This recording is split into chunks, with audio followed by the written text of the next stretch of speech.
Ok.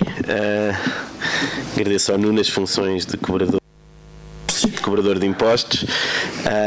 Bom, queria agradecer o convite, em particular, aos companheiros que organizaram mais diretamente este fim de semana.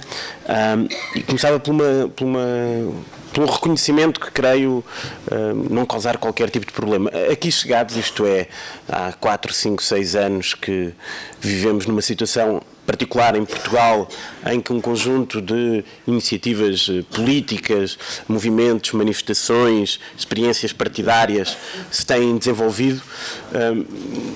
Podemos dizer, todavia, que aqui chegados, nestes últimos meses, estávamos num, para sermos simpáticos, impasse. Isto é, estávamos claramente numa situação quase de morte lenta, em que, aparentemente, do ponto de vista do protesto, do ponto de vista do movimento, do ponto de vista da iniciativa política, um conjunto de movimentos que há 3, 4 anos, grandes manifestações que tinham acontecido, pareciam condenados, digamos assim, a não mais repetir. O que se está a passar em Espanha, desse ponto de vista, foi uma fonte de renovação de ânimo, e se estamos aqui hoje reunidos é por causa disso. E não creio que haja nenhum motivo não creio que reconhecer isso seja embaraçoso de qualquer forma. Não se trata de, estando numa Assembleia chamada Juntos Podemos, de abrir um franchising do Podemos espanhol, mas faz parte da história, se quiserem, de todos os movimentos políticos, da história dos movimentos sociais, haver, enfim, aquilo que podemos chamar relações transnacionais. 1917 não é a causa, mas teve um contributo importante para a criação de um conjunto de partidos por todo o mundo, chamados, na maior parte dos casos, partidos comunistas. A Revolução de 1974 tem uma importância grande nos processos de democratização que acontecem em outros países, a começar por Espanha. Portanto, reconhecer que estamos aqui, não só, mas em boa medida, porque em Espanha está a acontecer algo, não de agora, não do último ano, mas algo que de repente se tornou mais visível, creio que é um reconhecimento que não diminui em nada quem aqui está presente. Dito isto,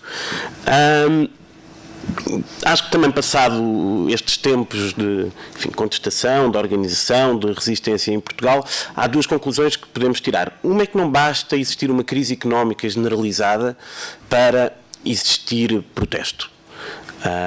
A crise económica existe em Portugal, não tem diminuído, tem-se acentuado, mas o protesto tem diminuído. Portanto, não há uma relação direta entre as dificuldades porque as pessoas passam e o protesto político que fazem sentir.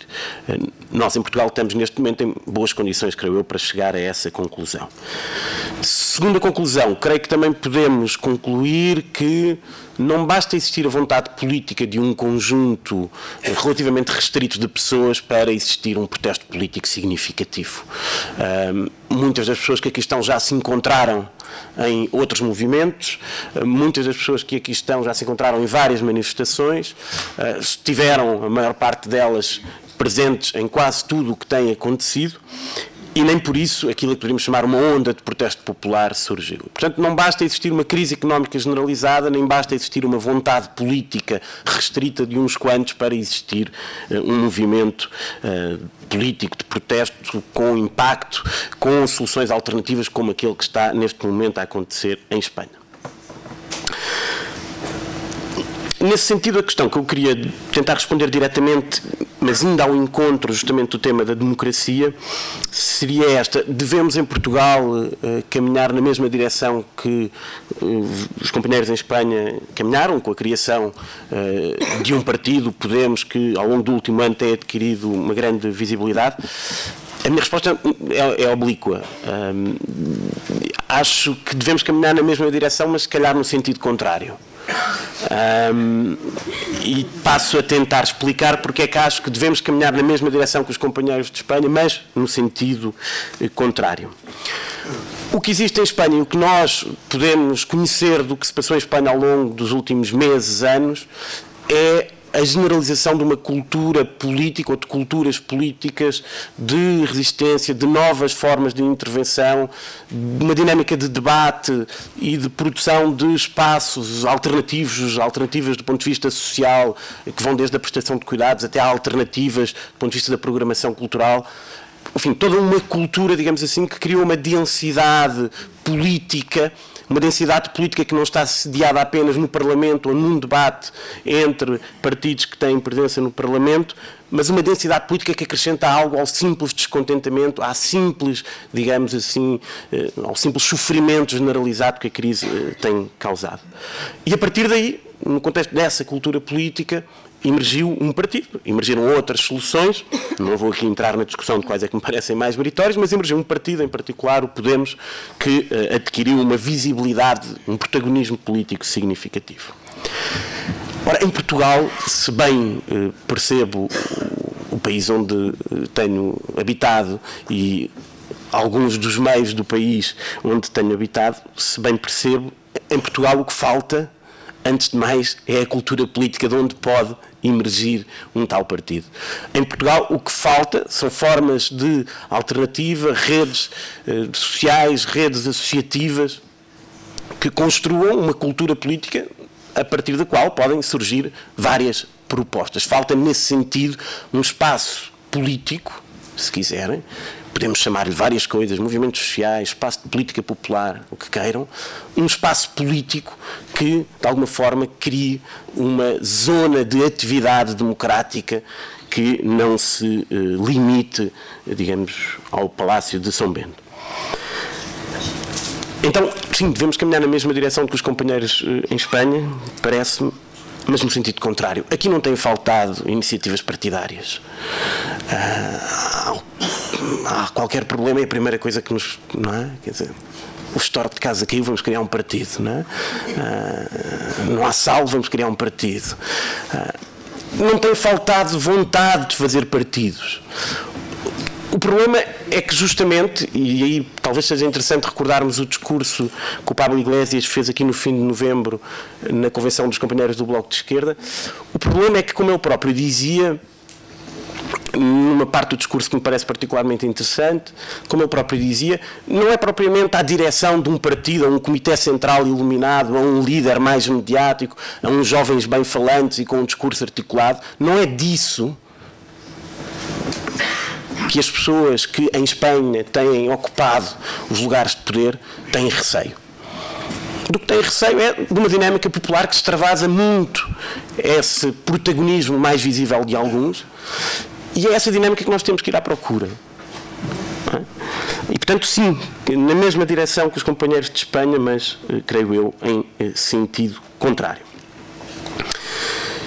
O que é que este caminhar em sentido contrário, isto é, na tentativa de criarmos uma cultura política, espaços sociais alternativos, formas de resistência a vários níveis, onde é que ela nos pode levar?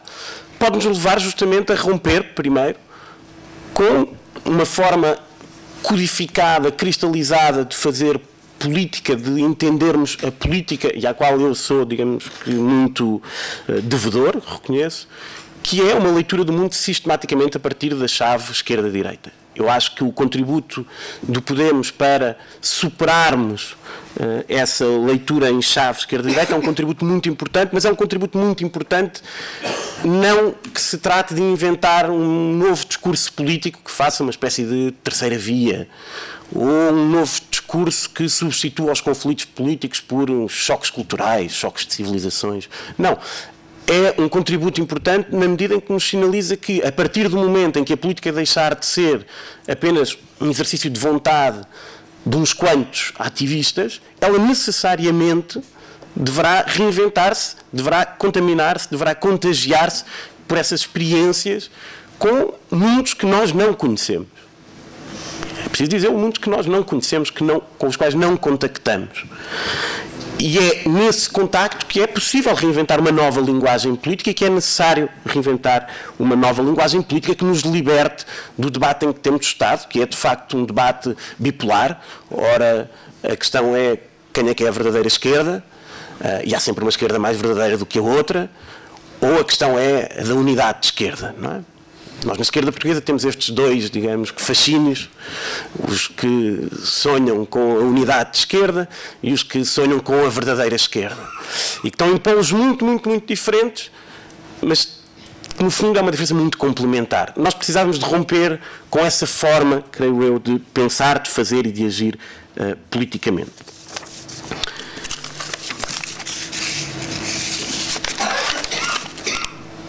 Se o fizermos, creio que qualquer viragem política torna-se mais possível. Ela não se torna incontornável de todo, mas torna-se mais possível. E torna-se mais possível qualquer viragem política, digamos, com reflexo em todos os protagonistas da cena política.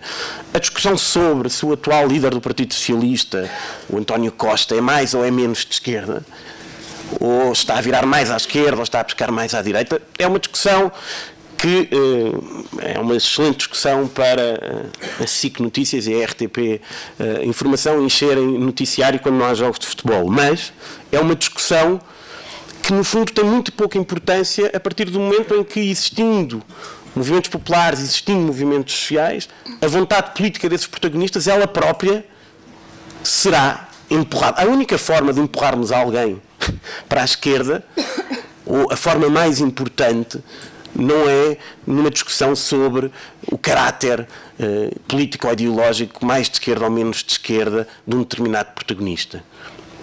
A vontade política de quem nos representa não conta assim tanto perante a força e as movimentações populares e sociais que consigam determinar qualquer coisa a esse nível. Portanto, qualquer viragem significativa, com reflexos nos partidos que existem, com reflexo no sistema político que existe, com reflexo, em última instância, então, depois, nas nossas próprias vidas, creio que não sucederá sem se recuperar uma tradição de atividade, de ativismo, de militância, de cidadania, como queiram chamar, que justamente procure pensar o que é que pode ser uma política que não é feita apenas e só por quem é, em última instância, funcionário partidário, por quem é, em última instância, funcionário do sistema político, mas uma política que tem que combinar-se nos seus ritmos, nas suas lógicas, com dinâmicas cotidianas de todos nós, que trabalhamos, que temos outras coisas em que pensar também, para além daquilo que a participação política nos exige. E, portanto, eu diria que este é o ponto de unidade, e vou terminando, eu diria que este é o ponto de unidade em que suponho que todos podemos estar de acordo. Isto é, a experiência espanhola, o que está a acontecer na Espanha, é muito instigante, é muito estimulante, é preciso caminhar nessa direção, mas eu diria que é preciso fundamentalmente caminhar nessa direção e em sentido contrário. Isto é, nós precisamos de criar a cultura política, a dinâmica de movimentos, de onde em Espanha surgiu um partido como o Podemos.